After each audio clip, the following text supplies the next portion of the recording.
நடுவர் அவர்களே, உண்மையிலே கௌதமி பேசுனதை கேட்டு எனக்கு அப்படியே ஹார்ட் எல்லாம் படபடக்குது. உங்களுக்கு ஹார்ட் இருக்கா? அதெல்லாம் உள்ள இருக்கு, உடம்புலாம் அப்படியே வேர்க்குது. அப்ப நீங்க போய் ஏசியில உட்காருங்க. என்னவோ தெரியல, உட்கார்ந்து இருக்கும் போது ஒரு அப்படியே ஒரு படபடப்பு, ஒரு சலசலப்பு, என்னடா அப்படிங்கிற ஒரு பயத்தோட இருக்கேன். உங்களுக்கு பிரஷர் செக் பண்ணுங்க. அப்ப அந்த பயத்தெல்லாம் போகணும்னா எல்லாம் வல்ல அந்த அருள்மிகு ஸ்ரீ சென்னியப்ப சுவாமியை போய் தரிசனம் பண்ணிட்டு பயத்தை நீதான்ப்பா போகணும்னு அப்படி வேண்டிட்டு வந்துடவா. அப்படி வாங்க.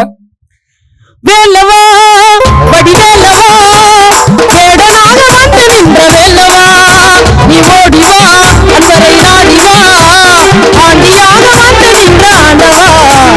வேலவா வடிவேலவா வேடனாக வந்து நின்ற வேலவா, ஓடிவா அன்பரை நாடிவா, ஆண்டியாக வந்து நின்ற ஆண்டவா. வேலவா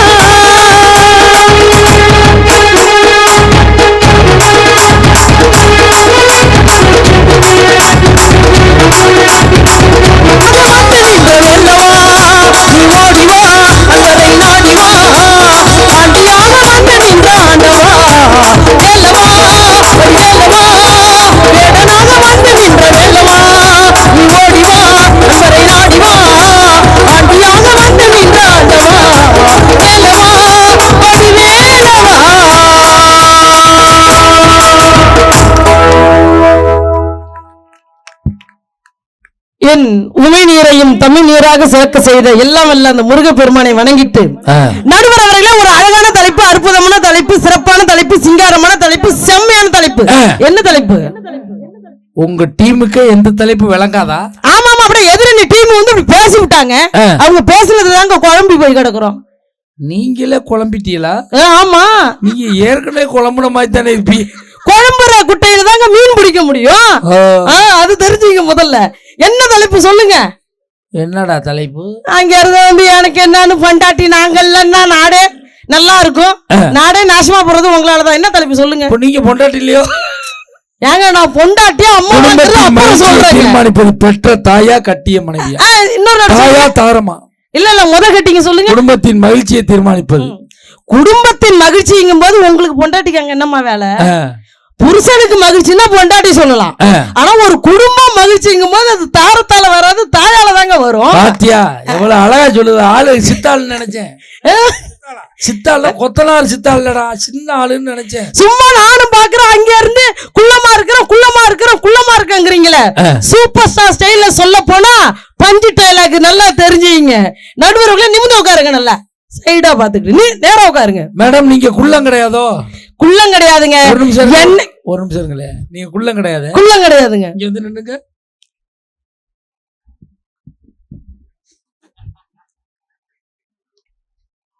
என்னைக்கும் பெண்கள்கிட்ட குள்ளத்தை பாக்காதீங்க, உள்ளத்தை பாருங்க நடுவர்களே. அது உன் புரிஞ்ச வீரமணி பாப்பா. உள்ளத்தை பார்த்தாதான் நல்லா இருக்கும். அடேங்கப்பா, நீங்க உட்கார்ந்து இருக்கிற ஸ்டைல பாக்கும்போது ஐயா என்ன ஒரு ஸ்டைலு, என்ன ஒரு நகைச்சுவை.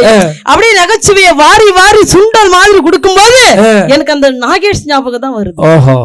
கருத்தை சும்மா அப்படியே வாரி வாரி கொடுக்கும் பொழுது அந்த வாரியார் சுவாமி தான் எனக்கு ஞாபகம் வருது. அப்படியே பாட்டை பாடும் பொழுது எஸ்பி பாலசுப்ரமணியன் ஞாபகம் தான் எனக்கு வருது. அவங்க ஒருத்தர் கூட இன்னைக்கு உயிரோட இல்ல. நீ இப்படி பேசும்போது எனக்கு பேச்சாளர் அலமேல ஞாபகம் வருது, அதுவும் இப்போ உயிரோட இல்ல. ஆனா இருந்தாலும் எதற்கு வந்திருக்கேன். உங்க அழகு என்ன, உங்க நடை என்ன, உங்க ஸ்டைல் என்ன, அதை வர்ணிக்காம போனா அது பட்டிமன்றத்துக்கு பெருமையும் கிடையாது, திருப்புர்வாணியம்மாளுக்கு அழகும் கிடையாது. அது கிடையாது. நீங்க என்ன எப்படிப்பட்ட நடுவர் தெரியுமா? நீங்க எப்படிப்பட்ட நடுவர் தெரியுமா? கட்டாட கட்டழகா ஏன் கனிவான பேச்சழகா, கட்டாட கட்டழகா ஏன் கனிவான பேச்சழகா, நகைச்சுவை மாறி இருக்கு ராஜாவே, மக ராஜாவே, ராஜாவே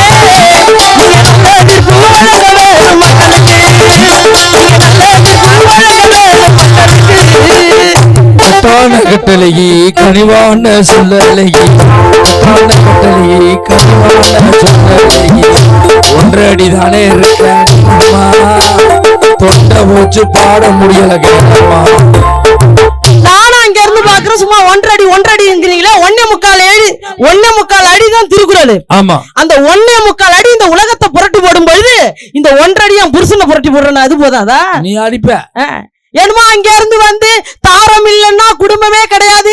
என்னைக்கு நாங்கெல்லாம் வலது காலை எடுத்து வச்சு வந்தோமோ அப்பதான் உங்க குடும்பம் விளங்குச்சு. அன்னைக்குதான் இன்னைக்குதான் அப்படி இருந்தது. ஆம்பளைங்க இன்னைக்கு இப்படி இருக்கிறதுக்கு காரணம் என்ன? கட்டின பொண்டாட்டி நாங்க, கட்டின பொண்டாட்டி நாங்க, கட்டின பொண்டாட்டி நாங்கன்னு ஏலம் விட்டுட்டு போனியம்மா. கொஞ்சமாவது யோசிச்சியா? நீ வலது காலை எடுத்து வச்ச நேரம் என் அப்பா ஒண்ணு இல்லாம போயிட்டான். யாரு? இரு இரு இரு இரு இரு, வை வை வை வை, நீ வை, உட்காருமா. நீ இது வலது காலை எடுத்து வச்ச நேரம் உங்க அப்ப ஒண்ணு இல்லாம போயிட்டாரு. அவ அப்பனுக்கு ஒண்ணு இல்லைங்கிறது எல்லாருக்குமே தெரியுங்களா? உனக்கு தெரியுமா தெரியாதா? அங்க இருந்து உண்மை நடுவர் அவர்களே, என்ன பேச்சு! அடேங்கப்பா, எப்படி இப்படிப்பட்ட இருந்த ஆண்களை எல்லாம் நாங்க நிமிர்த்தி நல நிறுத்தி என்ன தெருவுல பிச்சை எடுத்துட்டு இருந்தவங்களுக்கு எல்லாம் இவங்க வாழ்க்கை கொடுத்து அம்பானி நின்னவங்க எல்லாம் அம்பானி ஆக்குன மாதிரி அங்க இருந்து அந்த பேச்சு பேசிட்டு போறிய. என்னைக்கு வாழ்க்கையில தாரான்னு ஒருத்தி வந்தாலும் அதன் பிறகுதாங்க எங்க ஆம்பளைங்க எல்லாம் டாஸ்மாக் கடைக்கு போய் தாரம் தாரம் தாரம் அப்படின்னு ரம்மா ஊத்திட்டு வராங்க. பேச்ச பாரு. ஒரு அம்மாவுடைய அருமை என்னன்னு தெரியுங்களா? ஒண்ணு சொல்றேன், தெரிஞ்சீங்க நடுவர்களே. தங்கத்தால் வருவது தாலி கொடி உறவு, தங்கத்தால் வருவது தாலி கொடி உறவு, தாயின் அங்கத்தால் வருவதுதான் தொப்பு கொடி உறவுங்கிறத மறந்து விடாதீங்க. என்னமோ அங்க இருந்து வந்து தாரங்கிறீங்களா? என் வாழ்க்கையில் நடந்த சம்பவம் ஒரு எடுத்துக்காட்டுங்க. உன் வாழ்க்கையில சம்பவம் நடந்துச்சு? ஆமா நடுவர்கள். என்ன சம்பவம் பண்ணியம்மா? எனக்கு ஒரு 20 வருஷத்துக்கு முன்னாடி என்ன பொண்ணு பார்க்க வந்தாங்க. 20 வருஷத்துக்கு முன்னாடி உன்னைய பொண்ணு பார்க்க வந்தாங்களா? ஆமா. பொண்ணான்னு பார்க்க வந்தாங்களா? நான் காலேஜ் படிச்சிட்டு இருந்த பருவம். அப்போவாது நீங்க வளர்த்தியா இருந்திருப்பீங்களா? என் மனசுக்குள் கற்பனைகள் அப்படியே பட்டாம்பூச்சி போல அப்படி சிறகடித்து பறந்தது. உங்களுக்கே இத்தினீண்டு மனுஷன், அதுல எத்தனை பட்டாம்பூச்சி பறந்துச்சு? அப்படியே பறந்துகிட்டு இருக்கிற நேரத்துல நானும் காலேஜ் படிப்பு முடிச்சிட்டு பஸ் ஏறலாம்னு சொல்லிட்டு பஸ் ஸ்டாண்ட்ல வந்து நின்ன. ஆனா ஒரு உண்மையை சொல்றேன் சார், எல்லாரும் கைதட்டுங்க.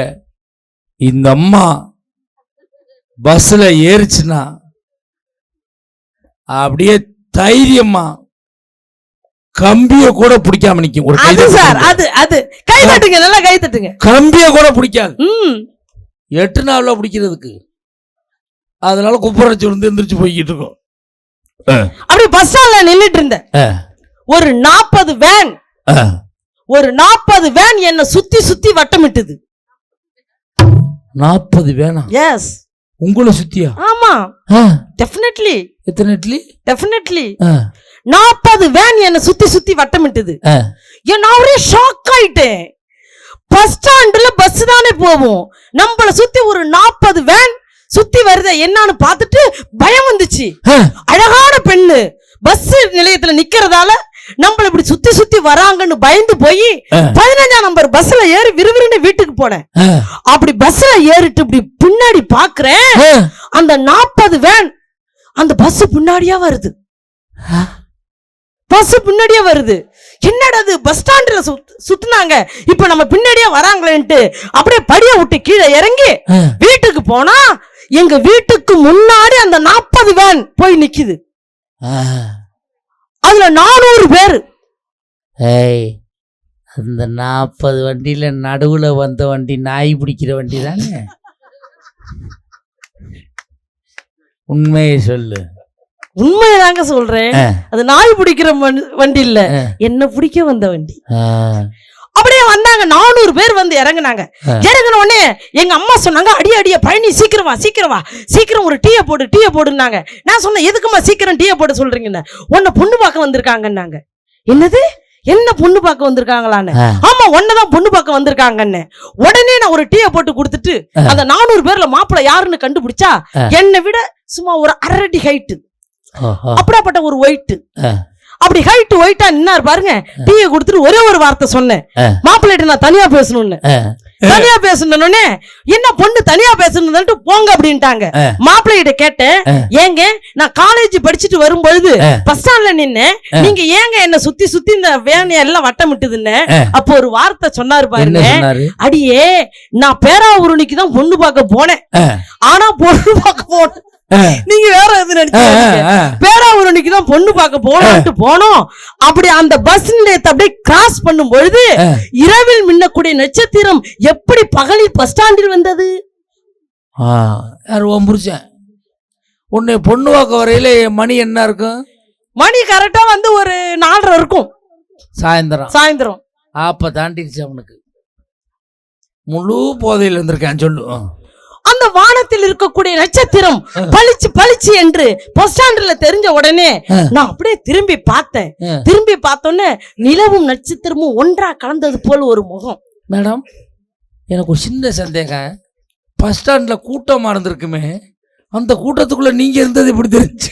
அதாங்க அந்த நட்சத்திரம் போல பளிச்சு. பளிச்சு சிரிச்சிருப்பா, பல்லு தெரிஞ்சிருக்கும். Right, okay. அப்படியே பளிச்சுன்னு தெரிஞ்சிருக்கு.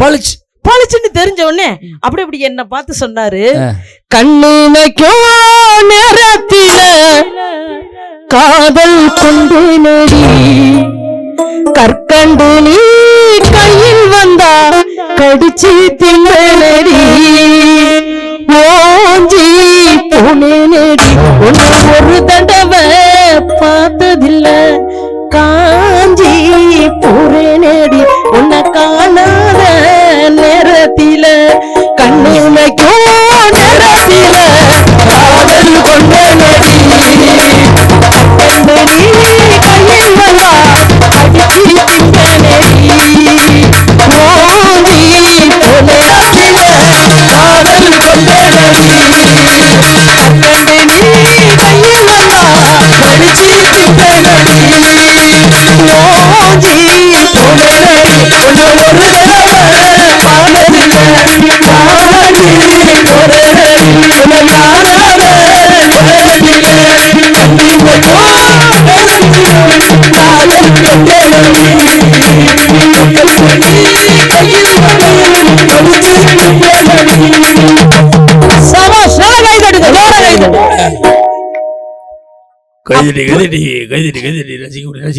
நன்றி. அப்படி பாடிட்டு இருந்தவரு முந்தா நாள் பாக்குறேன் நம்மள இப்படி எல்லாம் வர்ணிச்சாரே, நம்ம வந்த நேரம் அவருக்கு ஓஹோ அப்படின்னு ஆயிடுன்னு நினைச்சா முந்தா நாள் பாக்குறேன் காட்டு மன்னார்குடி பஸ் ஸ்டாண்டுல தண்ணி அடிச்சுட்டு படுத்திருக்காருங்க. தண்ணி அடிச்சு படுத்திருக்காரு? ஆமா. என்ன காரணம்? நடு ரோட்ல நான் போய் கேட்டேன், என்னங்க எதுக்கு இங்க தண்ணி அடிச்சீங்க? என்ன என்னைக்கு உன் கழுத்துல நான் 3 முடிச்சு போட்டணும் அன்னைக்கே நான் தண்ணி அடிக்க ஆரம்பிச்சுட்டேன்டி. எதுக்குடா கல்யாணம் பண்ண, ஏன்டா கல்யாணம் பண்ணு எனக்கு வெந்து நொந்து நூலாகிறேன். உன்னை கட்டிட்டு நான் நொந்து நொந்து சாவறத இந்த சாராயத்தை குடிச்சிட்டு என் குடம்பு வெந்து வந்து சாவரண்டின்னாரு. நான் கேட்டேன், அப்படி என்ன மாமா உங்களுக்கு நான் குறை வச்சேன்? ஏமா உங்களுக்கு நல்லா கவிதை சொல்ற மாதிரி உங்களுக்கு நான் ஆக்கி போடுறேன், உங்களுக்கு புள்ள குட்டி பெத்து கொடுக்குறேன், நீங்க சொல்ற வேலையெல்லாம் செய்யறேன், நான் வீட்டுக்காரியா சமையல்காரியா எல்லாமும் நானாவே இருக்கிறேனே, எதுக்கு மாமா இப்படி குடிக்கிறீங்கன்னு. கல்யாணங்கிறது 6 மாசம் பாங்க, அந்த 6 மாசத்துல 60 நாள்ல தான் நான் சந்தோஷமா இருந்தேன். மீதி நாள் எல்லாம் உங்ககிட்ட பிக்கல் புடுங்கல் உன் குடும்பத்தை பத்தி பேசி ஒரு நல்லது கட்டுறது எதுவுமே உங்ககிட்ட பேச முடியாத குழந்தைய பெத்து இன்னைக்கு கான்வென்ட்ல சேர்க்கறதுக்கு பணம் இல்லாம அலைஞ்சிட்டு இருக்கேன்டின்னாரு. அப்ப பேசினாரு பாருங்க, எனக்கு டவுட் மஞ்சு, இப்படி குடிச்சிட்டு ரோட்ல படுத்திருக்காரு, அந்த குடிச்சிட்டு படுத்திருக்கிற ஸ்டைல பார்த்தா ஒரு வித்தியாசமா இருந்தது. எப்படி? அப்படியே அந்த குழந்தை படுத்திருக்கிற மாதிரியே இருந்துச்சு. நான் போய் இப்படி கூப்பிட்டேன், ஹலோ ஹலோ நான் தான் உங்க மனைவி வந்திருக்கேன்னு. இப்படி நிமிந்து பார்த்தாரு. மாமா கவனிச்சு பாருங்க, அவன் முழு போதையில் படுத்துருந்துருக்கேன், இது போய் கூப்பிட்ருக்கு, ஹலோ அங்கே மனைவி வந்திருக்கேன். அவன் முழிச்சு பார்த்துருப்பேன், என்ன மறுபடியும் குவார்டர் வந்துருச்சு, உனக்கு வாட்டர் பாட்டில் மாதிரியே தெரிஞ்சிருக்கும். சரி மறுபடியும் கூப்பிட்டேன், ஹலோ எச்சுக்குச்சுமே எச்சித்து பூவியா, ஹலோ எச்சுக்குச்சுமே உங்க பொண்டாட்டி நான் வந்திருக்கேன்னு. அப்படி நிமிந்து பார்த்தாரு. நிமிந்து பார்த்துட்டு சொன்னாரு பாருங்க ஒரு வார்த்தை,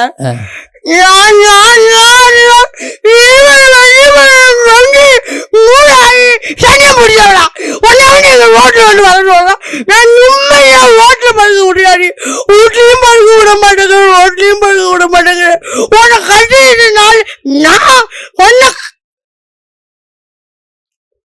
அம்மா தண்ணி அடிச்சது அவனா நீனா? சத்தியமா வருவாங்க. இல்லை, எனக்கு சந்தேகம். டே மாப்பிள்ள, மிஷின் எடுத்து வாயில விட்டு செக் பண்றா.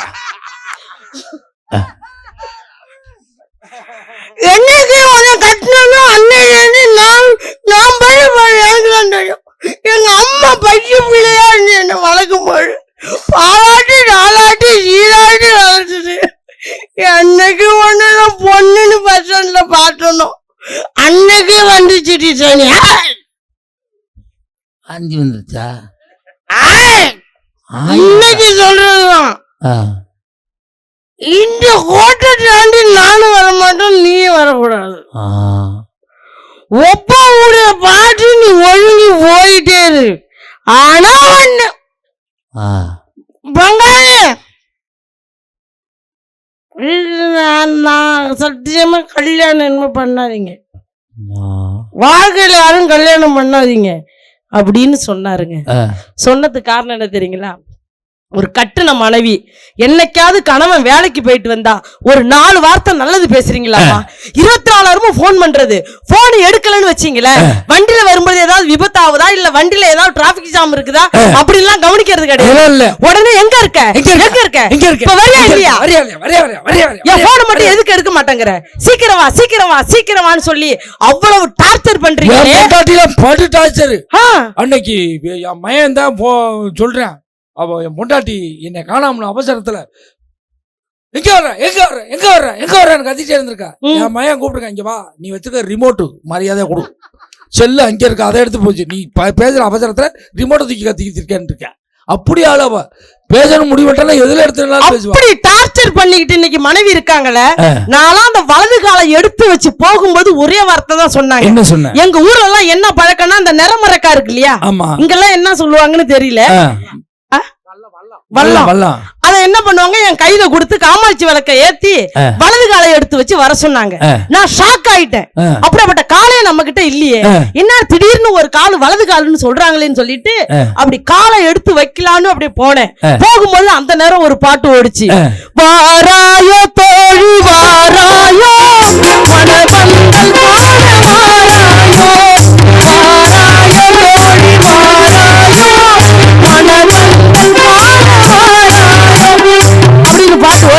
நான் வலது காலை எடுத்து வச்சு போவேன். அங்க இருந்து நிறமரக்காவ அந்த முற்றத்துல வச்சிருந்தாங்க.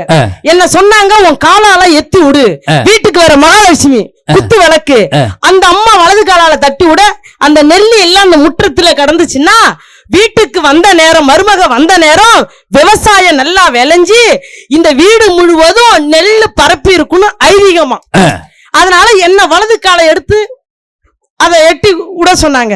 நான் யாரு, ஃபுட்பால் பிளேயர். ஆமாமா, பார்த்தால தெரியுது ஃபுட்பால். 2 கோல்டு மெடல் வாங்கியிருக்கேன் சார். நீங்க இந்த எந்த கடையில வாங்குனீன்னு தெரியல. 1999 பேப்பர் பாக்கலையா நீங்க? அப்பெல்லாம் பேப்பர் அடிக்கிறதே நிப்பாட்டாங்க. அந்த பேப்பர்ல என் போட்டோ வந்திருக்குமே. நீங்க ஃபுட்பால் பிளேயர், கோல் கீப்பரோ? இல்லங்க, ஃபுட்பால் பிளேயர் சார். எதுல, சென்ட்ரல்ல விளையாண்டீங்களா மிடில்ல விளையாண்டீங்களா? நான் ஸ்டேட்ல விளையாண்டேன். ஸ்டேட்ல தேறி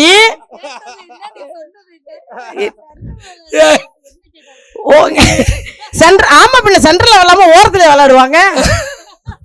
நீ ஃபுட்பால் பிளேயர் ஒத்துக்கிட்டீங்கல்ல? ஃபுட்பால் பிளேயர் நீங்க பாக்கலையா பேப்பரை? பாக்கல. நீங்க பாக்கல, இனிமே வாங்கி பாருங்க. 1999ஆம் ஆண்டு 2 உலக கோப்பையை வாங்கிட்டு இந்த சின்ன கோப்பை நிக்கும் பாருங்க. 3 கோப்பை அதுல தெரியும். ஆமா தெரியும். அவ்வளவு பெரிய அம்புட்டு பெரிய ஆளா அத அப்படியே எட்டி வலது காலால விடுங்கன்னு சொன்னாங்க பாருங்க. உட்டா ஒரு உத, அந்த நிறமரக்க அப்படியே போய் சின்ன மாமியா மண்டையில பட்டு ரத்தம் கொட்டுன்னு கொட்டி 8 தையல். பாஞ்சாலி என்னங்க பெரிய சபதம் எடுத்தா, கண்ணகி என்ன பெரிய சபதம் எடுத்தா மதுரை எரிச்சிருவன்னு. அன்னைக்கு நான் எடுத்தேன் பாருங்க ஒரு சபதம். அதான் சார் மருமக. என்ன சபதம்? நான் என்ன சபதம் தெரியுமா எடுத்தேன், இந்த நெல்லி எப்படி செதறி சின்ன பின்னமா கிடக்குதோ அது போல இந்த குடும்பத்துல இருக்கிற 5 பேர் அண்ணன் தம்பிய நான் பிரிச்சு சின்ன பின்னமா ஆக்கல. என் பேரு பழனியம்மாள் இல்ல, நல்ல ஊரு. குடும்பத்தை கெடுக்கிறதுக்கு சொல்லி கொடுத்துக்கிட்டு இருக்காடி. தாரம் பண்ற வேலைங்க. ஆனா தாய் அப்படி கிடையாதுங்க. கருப்பை என்னும் திருப்பைக்குள் பொறுப்பாய் பெற்று நெருப்பாய் காற்றவள் ஒரு தாய். பொதுவா ஒரு கவிதை சொல்லுவாங்க, ஒரு தாயின் கருவறையில் குழந்தை இருக்கும்போது அந்த தாய் சொன்னாலாம், என் வயிற்றில் நீ இருக்கிறாய், நீ குப்புறப்படுத்தா இறந்து விடுவாய் என்று நிமிர்ந்து படுத்த உன்னத சூரியன் தாய்ன்னு சொன்னாங்க. அந்த தாய் போல் சிறப்பு எதுவுமே கிடையாது.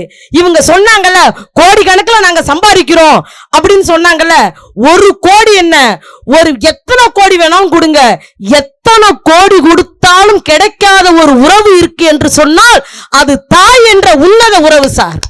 தாராங்கிற உறவை எப்படி வேணாலும் வாங்கலாம், எவ்வளவு வேணாலும் வரதட்சணை கொடுத்து நம்ம வாங்கலாம். ஆனா தாய் என்ற ஒரு உறவை ஒருபொழுதும் வாங்க முடியாது. ஏன் தெரியுமா? தாய்க்கும் தாரத்துக்கும் ஒரே ஒரு வேறுபாடு தாங்க. தாரமானவள் அங்கம் அழகா இருந்தால் ருசிப்பவள் தாரம், அங்கம் அழகா இருந்தால் ருசிப்பவள் தாரம், அங்கமே இல்லை என்றாலும் ரசிப்பவள் தாயா தாய். அப்படிப்பட்ட தாயை நீங்க விலை கொடுத்து வாங்கிட முடியுமா? ஆசைப்பட்ட எல்லாத்தையும் காசிருந்தா வாங்கலாம், அம்மாவை வாங்க முடியுமா? நீயும் அம்மாவை வாங்க முடியுமா? ஆசைப்பட்ட எல்லாத்தையும் காசிருந்தா வாங்கலாம், அம்மாவை வாங்க முடியுமா? நீயும் அம்மாவை வாங்க முடியுமா?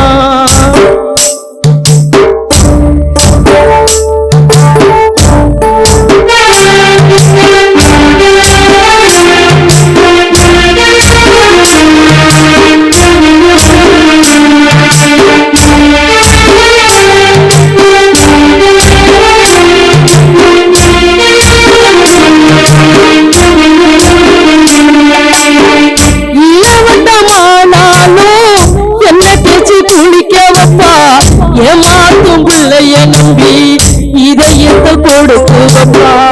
இளவட்டமானாலும் என்ன தேய்ச்சி குளிக்க வைப்பா. ஏமாத்தும் பிள்ளைய நம்பி இதயத்தை கொடுத்து வைப்பா. உனக்கு எனக்கு அம்மா ஒருத்தி தானடா, தெய்வம் உலகத்திலே இருக்குதுன்னா தாயடா. உனக்கு எனக்கு அம்மா ஒருத்தி தானடா, தெய்வம் உலகத்திலே இருக்குதுன்னா தாயடா. நடுவரை இப்படி சொல்லி நான் முடிக்கிறேன். ஒரு குழந்தை திருவிழாவுக்கு போறாங்க. அந்த திருவிழாவுக்கு போகும்பொழுது அந்த மகன் காணா போயிடுறான். ஒரு கணவனை இல்லாம ஒரு தாயானவள் தன்னுடைய குழந்தைய வளர்க்கிறா. அந்த திருவிழாவில தன்னுடைய குழந்தை காணாம போயிடுறான். அவன் அங்கமெல்லாம் துடிக்கிறா, எங்க எங்க என் பிள்ளைய பாத்தீங்களா, கஷ்டப்பட்டு 10 மாசம் பெத்து கடனை உடனே வாங்கி படிக்க வச்ச பிள்ளைங்க எங்கேயோ போயிட்டான், அவனுக்கு விவரம் தெரியாது, அவன் எங்க தவிக்கிறானோ, அம்மான்னு எந்த அளவுக்கு அம்மா அம்மாங்கிறன்னு கத்துறானோன்னு தெரியல, தயவு செய்து என் பிள்ளைய தேடி கண்டுபிடிச்சு கொடுங்க, என் பிள்ளைய தேடி கண்டுபிடிச்சு கொடுங்க கொடுங்கன்னு கதறா புலம்புறான். எல்லாரும் போறாங்க, எல்லாரும் போய் தேடுறாங்க. தேடும் பொழுது அந்த பையன் ஒரு லெட்டர் மட்டும் அங்க கிடக்குது. அவனுடைய சட்டையை கழட்டி வச்சு அந்த லெட்டர் எழுதி வச்சிருக்கிறான். அந்த லெட்டரை எடுத்து படிக்கிறாங்க. படிக்கும் பொழுது அந்த லெட்டர்ல அவன் எழுதியிருக்கிறான், அந்த மகன் எழுதியிருக்கிறான், அன்புள்ள அம்மா, சின்ன வயசுல இருந்து நீ என்ன படிக்க வைக்கிறதுக்கு பல கஷ்டப்பட்டு இருக்கிற, ஆனா எனக்கு என்னமோ தெரியல படிப்பு வர மாட்டேங்குது, அதனால உனக்கு நான் கஷ்டம் கொடுக்கறதுக்கு இனிமே நான் விரும்பல, அதனால நான் தற்கொலை முடிவு எடுக்க போறேன் அப்படின்னு எழுதியிருக்கிறான். உடனே எல்லாரும் போய் எங்கேயாவது தேடி கண்டுபிடிச்சு ஆகணும்னு சொல்லிட்டு காவல் நிலையத்துல போய் புகார் பண்ணி எல்லாரும் போய் தேடி கண்டுபிடிச்சிட்டாங்க. அந்த பையனை ஒரு கரையோரத்துல போய் அமர்ந்திருக்கிறான். அவனை புடிச்சிட்டு அந்த தாயானவள் கேக்குறா, எப்பா என் முகத்தை பாருப்பா, எனக்கு எதிர்காலத்துல நீதானடா என்ன காப்பாத்தணும், என் முகத்தை பார்த்து சொல்லு, இந்த அம்மா விட்டுட்டு போக உனக்கு எப்படிப்பா மனசு வந்தது, ஏன்பா இப்படி லெட்டர் எழுதி வச்ச, என் அங்கமெல்லாம் பதறுதுரா, என் ரத்தமெல்லாம் துடிக்குதுரா, உனக்காக தான்டா நான் உயிர் வாழ்ந்தேன் அப்படின்னு சொல்லும் பொழுது அந்த மகன் சொல்றான், அம்மா எனக்கு படிப்பு வரல, நீ கடனை உடனே வாங்கி என்னை படிக்க வச்ச, என்னால மதிப்பெண் எடுக்க முடியல, மதிப்பெண் எடுக்க முடியாம போயிட்டா உன் மனசு கஷ்டப்படுமேன்னு தாம்மா நான் இந்த முடிவு எடுத்தங்கும் பொழுது அந்த தாய் சொன்னா, மகனே நீ தற்கொலைக்கு முடிவு எடுத்திருக்கிற, எப்படிரா சாவ அப்படின்னு கேட்டாரு. ட்ரெயின் வரும்பொழுது தண்டவாளத்துல நான் தலையை வச்சு செத்துருவேன் அப்படின்னா. ஒருவேளை ட்ரெயின் லேட்டா வந்துச்சுன்னா எப்படிப்பா நீ சாவுன்னாரு, தூக்கு மாட்டிட்டு தொங்கிடுவான்னா. ஒருவேளை தூக்கு மாட்டும் போது கயிறு அருந்துச்சுன்னா எப்படா மகனை சாவுன்னாங்க, விஷம் குடிச்சிட்டு நான் செத்துருவோம்மான்னா. ஒருவேளை நீ விஷம் குடிக்கும்போது அம்மா நான் பார்த்துட்டு என் உயிரை கொடுத்தாவது காப்பாத்திட்டேன்னா நீ எப்படா மகனை சாவு அப்படின்னு அம்மா கேட்டாங்க. அப்ப அந்த பையன் திருன்னு முழிச்சான். முழிக்கும்போது அந்த தாய் சொன்ன ஒரு தாரக மந்திரம் என்ன தெரியுங்களா? அந்த தாய் சொன்ன தாரக மந்திரம் என்ன தெரியுமா? மகனே மகனே, உன் வாழ்க்கையை முடித்துக் கொள்வதற்கு இத்தனை வழிகள் தெரிந்த உனக்கு வாழ்வதற்கு ஒரு வழி கூடவா மகனே உனக்கு தெரியல? ஆண் பிள்ளை ஆனாலும் ஜான் பிள்ளை இல்லையாடா நீ? உன்னால முடியாதது உலகத்துல யாராலுமே முடியாதுடா. பெத்த தாய் என்னால முடிஞ்சது உன்னால முடியாதாடான்னு அந்த கேள்வி கேட்டு அந்த மகனை படிக்க வச்சு இன்னைக்கு ஒரு பெரிய ஆளாக ஆக்கியிருக்காள் என்று சொன்னால், தந்தை இல்லாத இடத்தில் தாயானவள் தனித்து நின்று போராடி தன் மகனை உயர்ந்த இடத்தில் வைக்க முடியும் என்று சொன்னால் அது தாயால மட்டும்தாங்க முடியும். அந்த நிறைவான அந்த தாய் பாடலோடு நான் முடிச்சிடுறேன். 10 மாசம் என்ன சுமந்து பெத்தி எடுத்த அம்மா, அன்புக்கு முன்னால ஆகாசம் ஓரத்தத்தை எல்லாம் பாலா தந்து புத்தி வளர்த்த அம்மா, அன்புக்கு முன்னால எல்லாமே சொன்னா. ஆக்காட்டியர்ல போடிச்சி ஆக்காலா சொல்லி கொடுத்த அன்னாடம் கூட கொடுத்து நெல்லு சோறு கொடுத்த களை வெட்டி நடவு நட்டு காசத்தை கச்சி கொடுத்த தங்கிக்கிட்ட கச்சி வெட்டி பத்து வெட்டி அங்க இவ கடன் பட்டு அத்தனையும் நான் படிக்க ஆயுசு கொண்டாங்கி புட்ட பட்டத்துக்கு போதும் நான் பாதியிலே உசுரவிட்டேன்.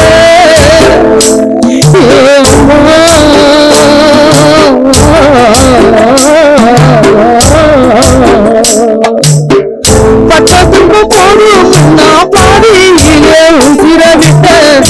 படுபடுத்து சுமந்த என்ன கொடமடிக்க வச்சு புட்டேன். என்ன பட வார்த்தை இல்லம்மா, அன்புக்கு முன்னால எல்லாமே சும்மா. உன்னை பாட வார்த்தை இல்லை அம்மா, அன்புக்கு முன்னால ஆகாசம் சும்மா. ஆகவே என்று சொல்லி ஒரு தொழுகையின் மொழி அந்த ஆண்டவனுக்கு தெரியும். ஒரு தொழுகையின் மொழி ஆண்டவனுக்கு தெரியும். குழந்தையின் அழுகையின் மொழி அவள் தாய்க்கு மட்டும்தான் தெரியும் என்று சொல்லி எந்த விதத்தில் பார்த்தாலும் ஒரு குடும்பம் மகிழ்ச்சியாக இருப்பதற்கு காரணம் தாரத்தை விட தாயே தாயே தாயேங்கிற நல்லது ஒரு தீர்ப்பை நீங்க வழங்கணும். அப்படி வழங்கலன்னா இந்த உருமக்கள்லாம் சாதாரண மக்கள் கிடையாது. சும்மா சாதாரணமாவே அவங்க சாதனை படைக்கிறதுக்கு துடிக்கிறவங்க.